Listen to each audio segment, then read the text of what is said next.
दैनंदिन चालू घडामोडी प्रश्न क्रमांक 1. सौर ऊर्जेवर पूर्णपणे चालणारी पहिली भारतीय विधिमंडळ कोणते आहे? त्याचं योग्य उत्तर आहे दिल्ली विधानसभा. प्रश्न 2. 2025च्या राष्ट्रीय हातमाग दिनाची थीम काय आहे? ऑप्शन 4. हातमाग, महिला सक्षमीकरण, राष्ट्र सक्षमीकरण. प्रश्न 3. बाल न्याय कायद्याअंतर्गत सांकेतिक भाषा तज्ज्ञांना यादीत समाविष्ट करणारे भारतातील पहिले राज्य कोणते? राईट आन्सर आहे पंजाब. नेक्स्ट.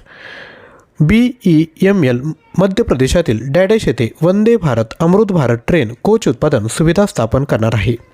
याचा राईट आन्सर आहे ऑप्शन क्रमांक 3 उमरिया. तुमच्यासाठी प्रश्न. महाराष्ट्रातील क्षेत्रफळाने सर्वात मोठा जिल्हा कोणता? उत्तर खाली कमेंट करायचं आहे. ऑनलाईन टेस्ट सरावासाठी ॲप प्ले स्टोरवरून डाउनलोड करू शकता. तसेच 5000+ चालू घडामोडी प्रश्नसंच हवा असेल तर तुम्ही 93 56 25 60 34 यावर व्हॉट्सअप करा. व्हिडिओला लाईक करा, शेअर करा आणि चॅनलवर नवीन असाल तर चॅनल सबस्क्राईब करा. थँक्यू.